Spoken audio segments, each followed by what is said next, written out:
मौसम इतना ही सुहाना रहे जिससे आज हम इस योग के पर्व को आनंदित और पूरे मन से अपने अंदर अंगीकार कर सके। दीप आगे बढ़ने की प्रेरणा देता है, दीप जलने की प्रेरणा देता है। आइए ध्वनि।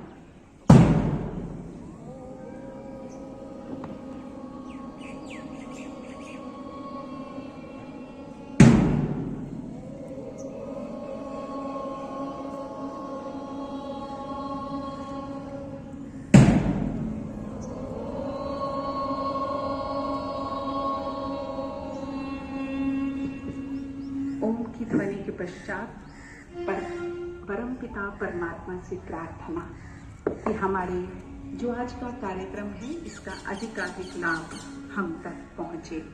आइए प्रार्थना अवस्था।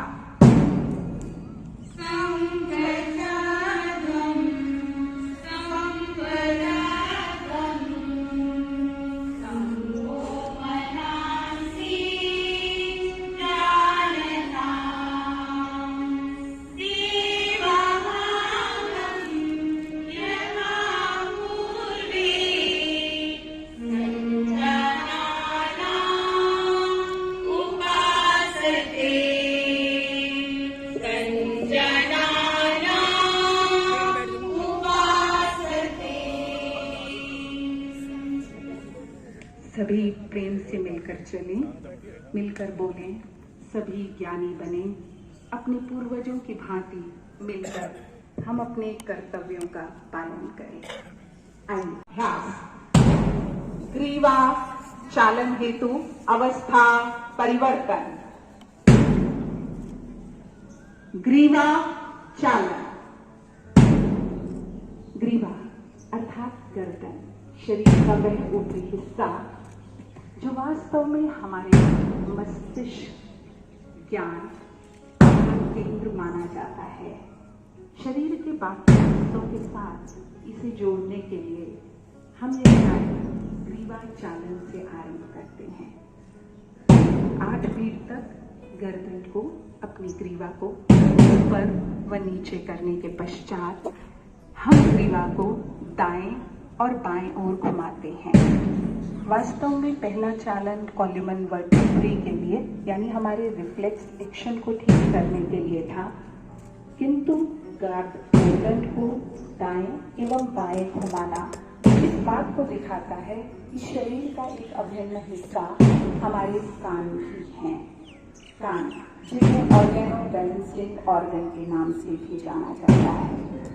इसके पश्चात तीसरी क्रिया बाएं से दाएं, पहले दाएं से बाएं और इसके पश्चात दाएं और बाएं की ओर घुमाना झुकने का कार्य दिखाता है कि हम हर तरह के नमन के लिए तैयार हैं। किंतु बाएं और दाएं घुमाना अर्थात अब हम अपनी उस अवस्था में आ चुके हैं जहां से हम अपने कार्यों को आगे बढ़ाएंगे। चतुर्थ चरण गर्दन को पूरी तरह कंधे के साथ जोड़ते हुए घुमाना। एक लंबी सांस लेते हुए गर्दन को घुमाने का प्रयत्न और उसके पश्चात 8वीं बीट तक समस्थित स्थिति।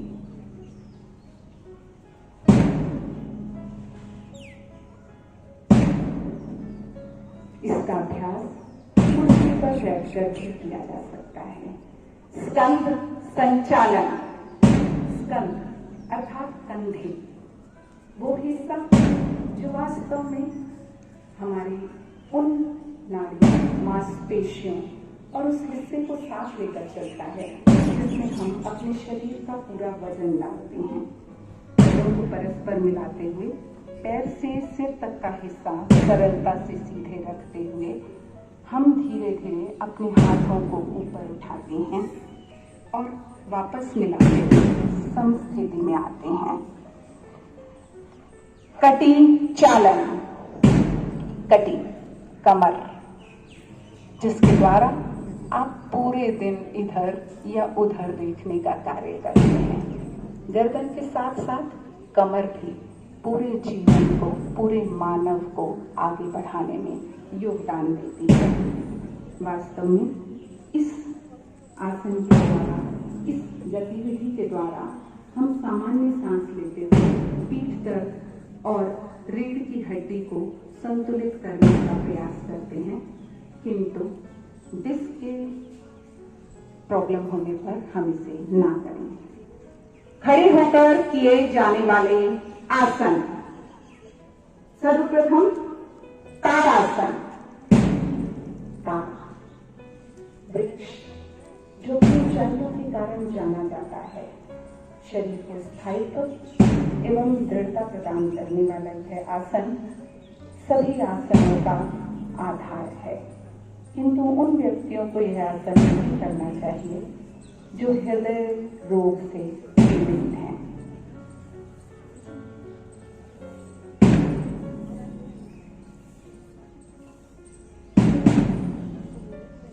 वृक्षासन। वृक्ष, पेड़ वास्तव में प्रकृति की एक बहुत खूबसूरत देन।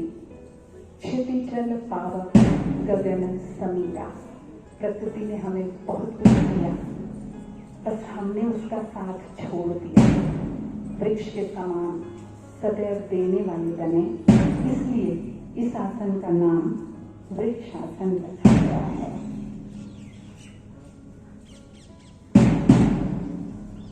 पादहस्तासन। पाद अर्थात पैर, हस्त अर्थात हाथ। हम झुकें, हम नीवे हों, हम समर्पण का भाव रखें। पादहस्तासन इसको खूबसूरत संदेश और मनोभाव को लेकर आगे बढ़ता है। अपने हाथों को ऊपर उठाते हुए, हथेलियों को खोलते हुए अपने पैरों तक लाकर किए जाने वाला यह आसन उत्तान आसन के नाम से भी जाना जाता है। अर्ध चक्रासन। अर्ध आधा, चक्र गोला। शरीर को पीछे की तरफ कमर पर हाथ रखते हुए, घुमाते हुए उस स्थिति में लाया जाता है जहां हमारा शरीर आधे चक्र के समान प्रतीत होता है। अपने हाथ की उंगलियों से कृपया कमर पर जोड़ दें और उसके पश्चात अपने शरीर को पीछे की तरफ लेकर जाएं। त्रिकोणासन। त्रिकोण, 3 कोण। इस आसन में शरीर की स्थिति 3 कोणों के समान प्रतीत होती है, इसलिए इसे त्रिकोण आसन के नाम से जाना जाता है।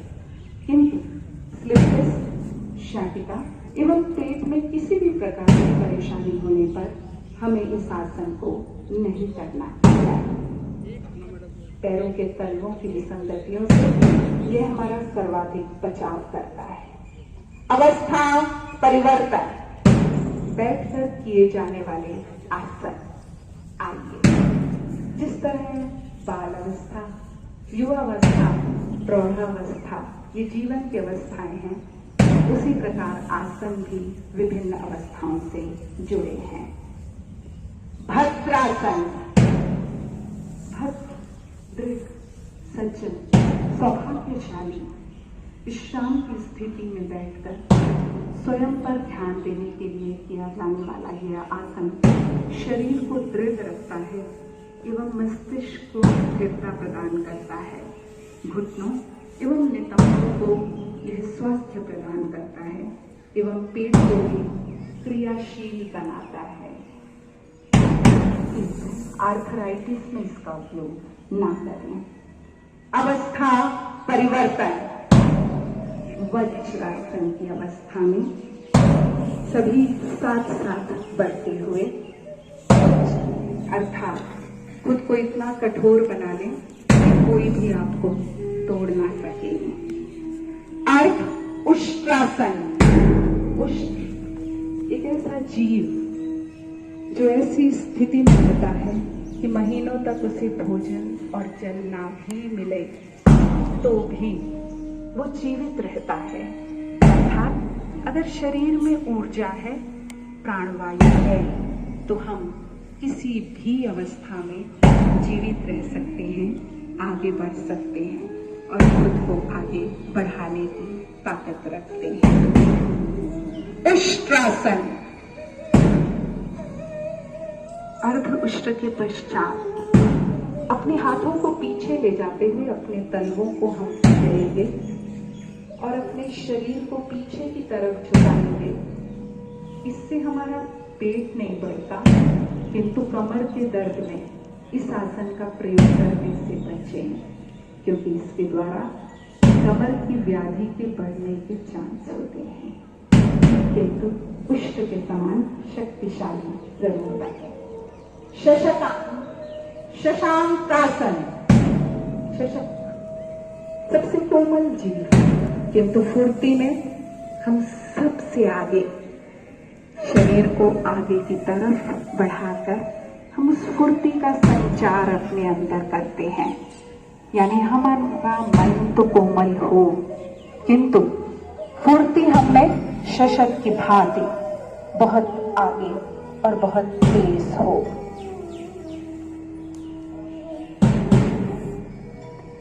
अवस्था परिवर्तन। पुनः जीवन का उद्देश्य सिखाता हुआ यह अवस्था परिवर्तन हमें वापस भद्रासन की स्थिति की तरफ ले जाएगा। वक्रासन। वक्र अर्थात पूरे गोले की आकृति को प्राप्त करने वाला यह आसन मेरुदंड की अस्थि को घुमाकर किया जाता है। पुनः अनुरोध, जिन्हें कमर में, पीठ में, शाटिका या कॉलमन वर्टिब्री से रिलेटेड कोई भी प्रॉब्लम हो, वे इस आसन को करने से बचें। सर्वप्रथम दाएं पैर को मोड़ते हुए पंजे को बाएं घुटने के बगल में रखकर किया जाने वाला यह आसन अत्यंत ही उपयोगी है। अवस्था परिवर्तन। अब उदर के बल लेटने के आसन करेंगे, यानी धरती को साथ अपने उस पेट को जोड़ेंगे जिसको भरने के लिए इस प्रकृति ने न जाने कितनी चीजें हमें दी हैं। मकरासन।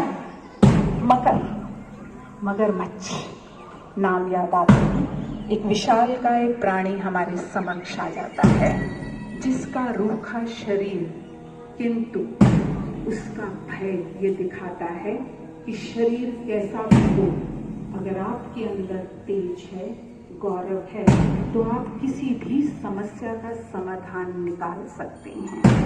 वास्तव में पेट की हर समस्या को दूर करने में मकरासन अत्यंत उपयोगी है। भुजंगासन। भुजंग सर्प, जिसका नाम सुनकर हमारे मन में न जाने कैसे भय उत्पन्न हो जाते हैं। सर्प का नाम कई व्यक्तियों को डराता है। वास्तव में आप दिन में अगर 50 से 100 बार भुजंगासन करेंगे तो आपके मन के सारे डर खत्म हो जाएंगे। इसीलिए इस आसन को भुजंग के रूप में लेने के कारण भुजंगासन का नाम दिया गया है। शलभासन। शलभ टिड्डी, जिसकी लंबी पूंछ और बड़े पंख बचपन में न जाने हम में से कितनों को अपनी ओर आकर्षित करते रहे। वास्तव में शरीर की स्थिति उस टिड्डी के समान, यानी सिर जमीन से उठा हुआ, पैर थोड़े से उच्च अवस्था में आते हैं और उसके बाद हम 30 डिग्री, सिर्फ 30 डिग्री तक ऊपर पैरों को खींचते हैं, जिससे हम शलभ स्थिति को प्राप्त करें। अवस्था परिवर्तन। अब पीठ के बल लेटकर हम आसन करेंगे, यानी अब उस धरा का धन्यवाद जिसने हमें जन्म दिया। कॉलमन वर्टिब्री, यानी वो हिस्सा जो हमारे बाकी अंगों को हमारे शरीर के साथ जोड़ता है। सेतुबंध आसन। सेतु पुल, पैरों को मोड़कर अपने शरीर के बीच के भाग को उठाना है। उठाते हुए इस बात को अपने मन में धारण करना है कि जिस तरह पैर से लेकर शीश के सारे अंग आपस में जुड़े हुए हैं, उसी प्रकार हमारा मन और कार्य यानी कर्तव्य निष्ठा आपस में जुड़ी रहे और उसके जुड़ने से हमारे जीवन में एक विचारों का सेतु बनेगा। अवस्था परिवर्तन। उत्तान पाद आसन। उत्तान अर्थात ऊपर की ओर उठा हुआ और पैर यानी कि पैरों को ऊपर की ओर उठाते हुए किया जाने वाला यह आसन वास्तव में हमारे मन, हमारे चित्त को शांत करता है। इसलिए इस आसन का नाम उत्तान पादासन रखा गया। आपकी नाभि से जुड़ी हुई हर समस्या का समाधान हम इस आसन के द्वारा कर सकते हैं। अर्ध हलासन। अर्ध आधा, हल वह जो खेत को जोतता है। इस आसन में शरीर की आकृति आधे हल के समान हो जाती है, इसलिए हम इसे अर्ध हलासन के नाम से जानते हैं। बदहजमी, कब्ज, डायबिटीज, बवासीर, गले से संबंधित समस्याओं को दूर करने एवं स्ट्रेस को कम करने में यह अत्यंत ही आवश्यक है। अवस्था परिवर्तन। एक बीट के साथ पवन मुक्तासन। पवन वायु जो शरीर की प्राणदायिनी है, जो शरीर में ऊर्जा एवं रक्त का संचार करती है, किंतु शरीर में उसकी अधिक मात्रा होने पर वह कष्टकारक भी होती है। अपने पैरों को मोड़ते हुए पीठ के पास तक लाकर उसे दबाने से शरीर की जितनी वह वायु जो उपयोगी नहीं है बाहर निकल जाती है और इसीलिए इसे पवन मुक्तासन के नाम से जाना जाता है। शवासन। अगर जन्म, जीवन सच्चाई है तो मृत्यु भी सबसे बड़ा सच है। जीवन को जीते हुए मृत्यु की हर अवस्था को यहीं पर प्रयोजित कर लेना, अर्थात अपनी भूमि, अपने कर्म, अपने भावों को इस प्रकार नगण्य कर लेना कि हमें किसी चीज की आवश्यकता ही नहीं है। वास्तव में शवासन हमें ये सिखाता है। अवस्था परिवर्तन। सुखासन की अवस्था में हम पुनः वापस आएंगे, उठेंगे शवासन की स्थिति से और मुस्कुराते हुए पुनः सुखासन की स्थिति में श्वसन की क्रियाओं की तरफ बढ़ते हैं। सर्वप्रथम कपाल भाती, प्राण और उसको आयाम देने वाला श्वसन। वास्तव में वायु को उदर तक खींचकर नासिका छिद्रों द्वारा उसे बाहर लाना कपाल भाती का प्रथम प्रयोजन है।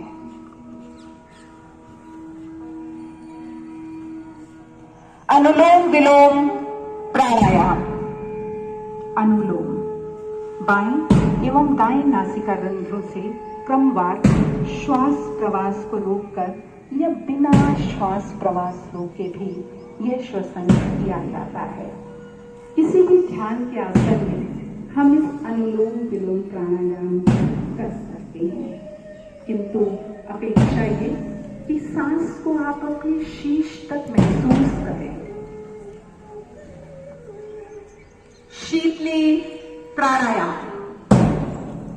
शीतली, शीतल होना, शांत होना, अपने मनोभावों को पकड़ कर रखना, जीना, मुस्कुराना और कोई कठिन समस्या आने पर खुद को परेशान ना करना। जीभ को मोड़ते हुए, सांस को खींचते हुए नासिका रंध्र से बाहर निकालने का ये प्राणायाम शीतली प्राणायाम कहलाता है। भ्रामरी प्राणायाम। वर्षा में भ्रमर का गुंजन किसको मोहित नहीं करता। इस आवाज को सुनिए, महसूस करिए कि आप जागृत हैं, आप जीवित हैं और आवाज सिर्फ सुनने के लिए नहीं होती, महसूस करने और जो शब्द बोले उनके साथ जीने के लिए भी होती है। अपने मन से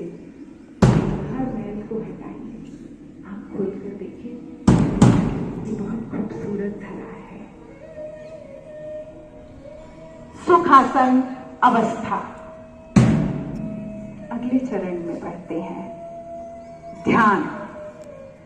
ध्यान जिसे हम मेडिटेशन के नाम से भी जानते हैं, जिसको करने के लिए प्रतिदिन शायद हमें 5 मिनट की आवश्यकता होती है, किंतु हम हर व्यक्ति का ध्यान तो करते हैं, अपना ध्यान नहीं करते। हमें स्वयं को सर्वप्रथम प्रसन्न रखना है, इसलिए भोर का आरंभ प्रतिदिन ध्यान से करें। केंद्रित करें अपनी अच्छाइयों की तरफ, केंद्रित करें अपने मन की तरफ, केंद्रित करें उस तरफ जो कार्य आपको इस प्रकृति के द्वारा, इस समाज के द्वारा सौंपा गया है। जब आप खुद पर केंद्र रखना सीख जाते हैं, वहीं से आपकी ध्यान की अवस्था शुरू हो जाती है। ध्यान का अर्थ मात्र आंख बंद करना नहीं है, अपितु ध्यान का अर्थ है खुद को प्रसन्न चित्त रखते हुए अपने हर कार्य को ईश्वर की पूजा के समान समझना। अनेकों लाभ इस ध्यान के सदैव हमारे जीवन में। आइए अब ध्यान के बाद संकल्प की ओर बढ़ते हैं। उम्मीद रखती हूं जिन पंक्तियों को हम बोलेंगे उन्हें आप दोहराएंगे। हमें अपने मन को इस संकल्प में रखना है कि वह हमेशा संतुलित रहे। मैं संकल्प लेती हूं कि सर्वदा अपनी सोच को संतुलित बनाए रखूंगी। मेरी मनस्थिति मेरे आत्म विकास की असीम संभावनाएं प्रदान करेगी। मैं अपने कर्तव्य निर्वाह, परिवार, कार्य, समाज और समूचे विश्व में शांति, स्वास्थ्य और सौहार्द के लिए कृत संकल्प हूँ। सर्वे भवन्तु सुखिनः, सर्वे सन्तु निरामयः, सर्वे भद्राणि पश्यन्तु मा कश्चित् दुःखात् भवेत्। सभी सुखी हों, सभी निरोगी हों, सब निरामय हो, सबका मंगल हो, कोई दुखी ना हो। इसी प्रार्थना के साथ हम इस योग की क्रिया को यही विराम देते हैं। धन्यवाद। एक बार जोरदार तालियां सब अपने लिए बजाएंगे।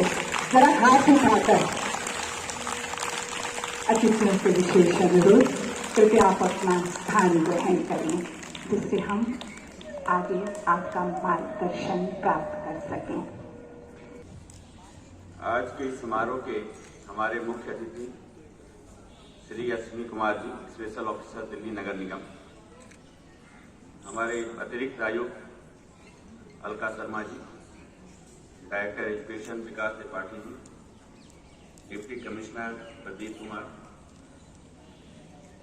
शिक्षा विभाग के हमारे सभी आला अधिकारी, प्रिंसिपल, शिक्षक, हमारे दिल्ली नगर निगम के सीनियर अधिकारी और हमारे प्यारे बच्चों,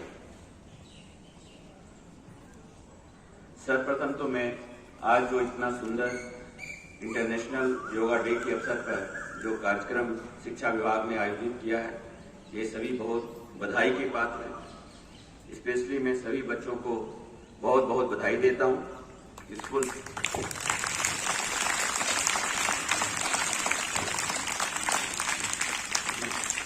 हम सभी जानते हैं कि अभी स्कूल में अवकाश चल रहा है, छुट्टियां चल रही हैं, उसके बावजूद इतनी बड़ी संख्या में आज बच्चे हमारे यहाँ आए हैं और इस इतने महत्वपूर्ण अवसर पर, दिवस पर एक जो उन्होंने आज एक प्रेरणा का संचार किया है हमारे निगम में, हमारे पूरे निगम के सभी अधिकारियों में, सारे बच्चों में, स्कूल में, ये बहुत बहुत इसके बधाई के पात्र हैं। मैं शिक्षा विभाग को इस बात का भी बधाई देना चाहूँगा कि आज कि हमारे निगम में अभी जो 272 वार्ड थे, तो हर वार्ड में इस ढंग का इन्होंने प्रोग्राम ऑर्गेनाइज किया है और ये सभी स्कूलों में कर रहे हैं।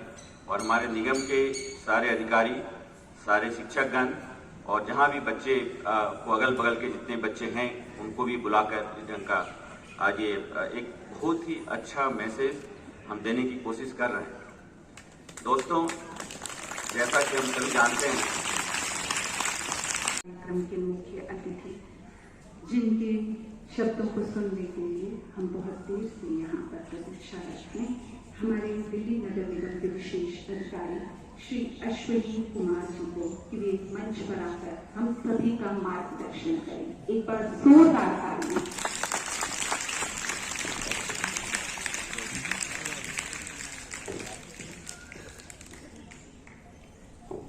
My colleague Janet Bharti ji, Commissioner MCD, Alka Sharma ji, Additional Commissioner, Vivek Tripathi ji, Director Education, Deputy Commissioner,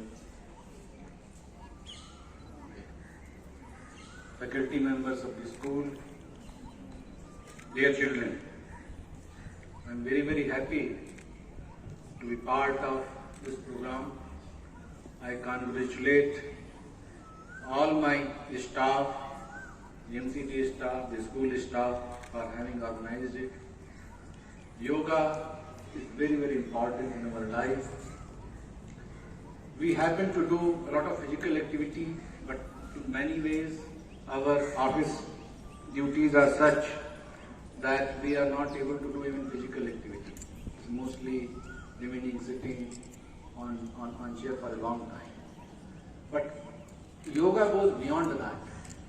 It is basically calming mind, which you don't get any other activity. So this yoga culture needs to be promoted, and the best place to do it is in our schools. If we inculcate this habit, then this can be a lifelong transformation. To be frank with you, I am not able to do yoga every day, but I treat this as my defect. In the morning, if you get up, if you do yoga, not only you become physically fit, but your mind and all becomes very healthy. And after certain age in life, let's say 40 years or so, typical issues of BP and all those things arise. So I would request here the school staff, that we should continue this yoga practice throughout the year and make sure that the children who attend this school carry this as one of the gift which they can continue throughout their life. The other thing that I wish to emphasize is cleanliness. One, yoga cleans our body and mind, but the cleanliness of the surrounding is very, very important. All of you must contribute in your own ways, in the school, in your homes. This is something, if the surroundings are clean, this gives a very good feel factor. And I would request children to, जब वो जाएं अपने घर में, तो योगा का ये जो मैसेज है, जो संदेश है, इसको अपने घर में ले जाएं, अपने भाइयों को, बहनों को, अपने पेरेंट्स को, माता पिता को बताएं कि इसकी क्या अच्छाई है, क्या उन्होंने सीखा है, ताकि सोसाइटी में भी और ज़्यादा तरीके से पेनिट्रेट हो सके। Thank you very much. अंतिम चरण में अब हम मंच पर आमंत्रित करना चाहेंगे निदेशक शिक्षा श्री विकास त्रिपाठी जी को कि वे सभी अतिथियों का शब्दों के द्वारा धन्यवाद ज्ञापन करें। आप सबकी जोरदार तालियों के मध्य श्री विकास त्रिपाठी जी।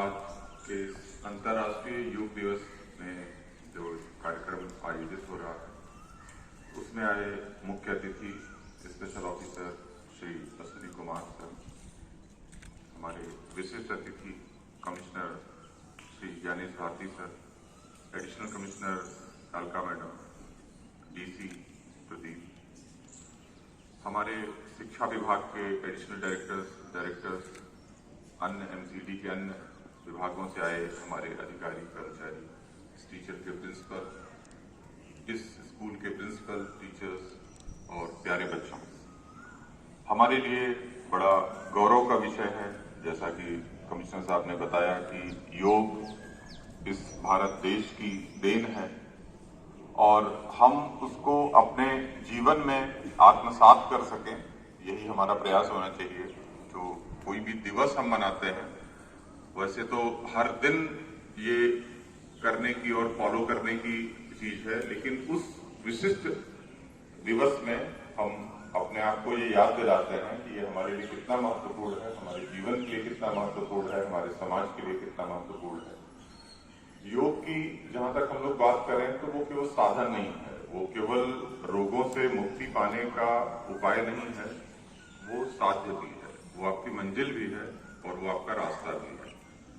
और मुझे लगता है कि एमसीडी में रहते हुए हम सभी लोग बहुत फॉर्चुनेट हैं, क्योंकि आप देखेंगे, अगर चाहे आप स्वामी विवेकानंद को देखें, जो कि कहते हैं कि मैं उस प्रभु का सेवक हूं जिसे लोग मानव कहते हैं।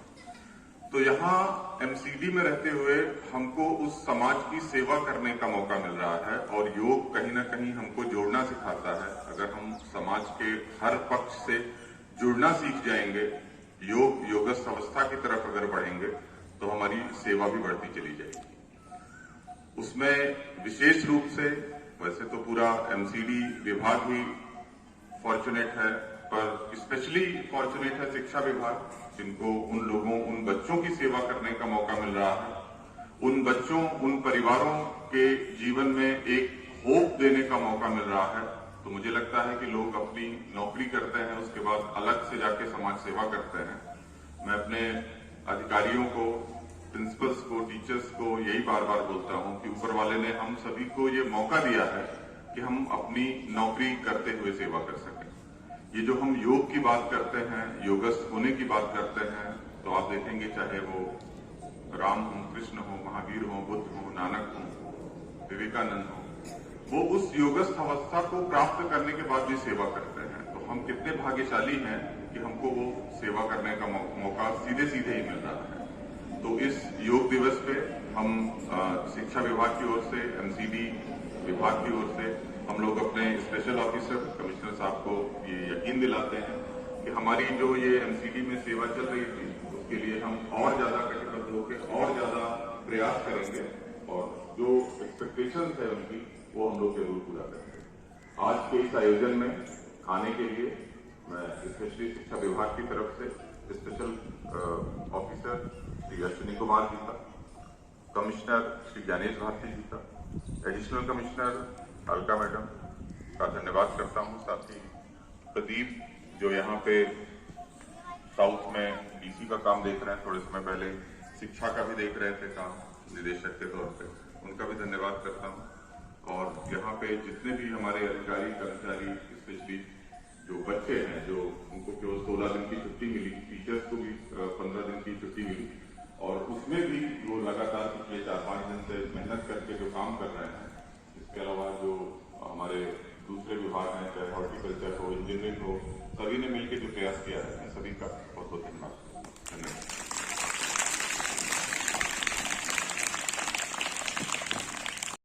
सभी अतिथियों एवं मंच के समक्ष बैठे सभी व्यक्तियों एवं बच्चों से विशेष अनुरोध, कृपया आप अपने स्थान पर खड़े होंगे। अंतिम चरण में हम राष्ट्र को पुनः राष्ट्रगान के द्वारा नमन करेंगे और इस राष्ट्रवंदन के साथ आज के इस कार्यक्रम हम मंच पर आसीन सभी अतिथियों का बार बार धन्यवाद करते हैं। बच्चे अपनी जगह पर सीधे बैठेंगे, तन के बैठे है। 7 दिन तो और बात है, चलने को तो एक पांव से भी चल रही है लोग, पर दूसरा भी 7 दिन तो और बात है। आप सबका साथ सानिध्य जो हमें आज मिला है, वो हम सबके जीवन को नई दिशा देगा और हम सबकी सोच बदलने के लिए और उसे विस्तार देने के लिए एक बहुत खूबसूरत घटक के रूप में कार्य करेगा।